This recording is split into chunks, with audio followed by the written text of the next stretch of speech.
flat-out atheist, constantly mocked the scripture, and yet he was being allowed by that church to run a major ministry.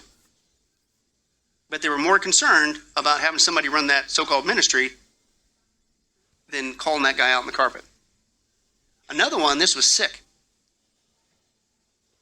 This guy was looked upon as a pillar of the church because he gave a lot of money to the church. And you can't challenge those folks, can you? Better decide who you're going to worship, God or money. And he came out and not only admitted to me, to my face, that he wants abortion to be legal. But he had a grandson who had Down syndrome. And he said he wishes he was aborted in the church. We could be here all day, folks. There's Larrys all over the place. You wonder why things are so messed up? We're not holding the biblical standard. In fact, these Larrys have gone from the pews to the pulpit.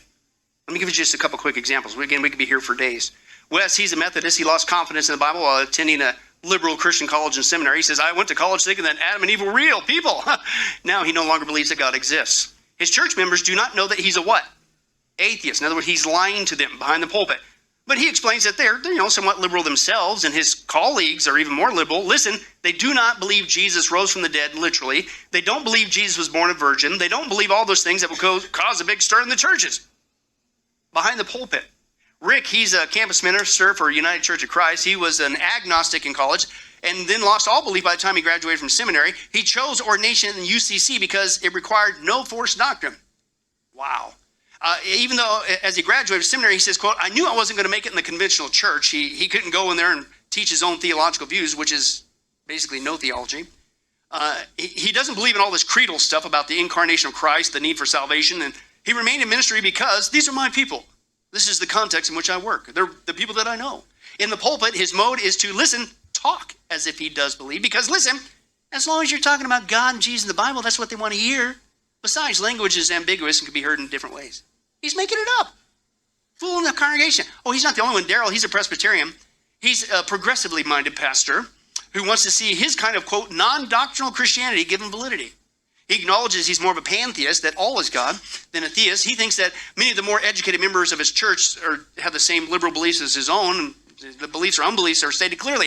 They reject the virgin birth. I reject, he says, a substitutionary atonement. I reject the divinity of Jesus. I reject heaven and hell in the traditional sense, and I'm not alone. Well, guess what? You're not saved. Behind the pulpit. That's how bad it is. Daryl, He says there, the only reason why he's still doing the game, faking it, is for financial reasons. He says, it's how I provide for my family. And he espouses, quote, I may be burning bridges in terms of my ability to earn a living this way. So he keeps it a secret that he's a faker. Just like Judas about the money. Adam, Church of Christ, years of ministry, he lost all theological confidence. He moved into full atheist mode. He continues to lead his church in worship. How? Listen, here's how he's doing it. He's faking it. Here's how I'm handling my job on Sunday mornings. I see it as play acting.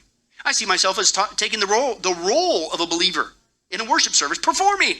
This atheist agnostic says he's in ministry because, again, I need the job still. But if he had an alternative source of income, he would take it. He feels hypocritical, but no longer believes that hypocrisy is wrong. Give you one more. John, Southern Baptist guy. He primarily served as a worship leader, but he was attracted to Christianity as a religion of love. But his pursuit of Christianity, quote, brought me to the point of not believing in God. He says, I didn't plan on becoming an atheist. I didn't even want to become an atheist. I just had no choice, if I'm being honest with myself. Well, he's not being honest with the church because he rejects all belief in God, all Christian truth claims outright. He's a determined atheist, and once again, he puts a price on it. He said, if somebody says, you're so messed up, do you understand why we're in what we keep saying? Man, we must be in the apostasy that the Bible said. This is why. Because non-Christians are running the show. I like what Gilbert Tenney, he said this back in 1739. This has been a reality, unfortunately, in the church for a long time, folks. He said this about these fakers. He said, listen, if they will not remove themselves from the ministry, they must be removed. If they lack integrity to resign their pulpits, the churches must muster the integrity to eject them. Why? Because they're apostates. And they will destroy the church. God doesn't just tell us how to spot them. He tells us what to do, how to deal with them. If you don't get saved, get out of here. And if you're behind the pulpit and you're an atheist, you're fired. And I'll pray that you get saved. You don't let it continue. I I had one guy, I kid you not, to my face, and this was in church leadership. He said, Pastor Billy, if you keep doing this, we ain't going to have enough people to staff the church. I am not joking. I said, I didn't put yourself into this mess, you did. I said, I don't know who dropped the baton here in the history of this place, but somebody stopped holding the biblical line. And you wonder why this church is about ready to go belly up. Because you're trying to build it around sin. And God will never bless that. You know what's created? It's called what's called McChurch. Tell me how many churches today that this is the reality. One guy says this. He says, our culture demands convenience Christianity. We want it short. We want it simple. We want it fast and cheap. You know, McChurch. And the McBible, it doesn't have the tedious 66 books, but just a few short sentences and simple words at a 5th grade level. And the McWorship is all sweetness and love and nothing offensive. And the McSermon is easily digested with a minimum amount of nutrition and a maximum amount of fat.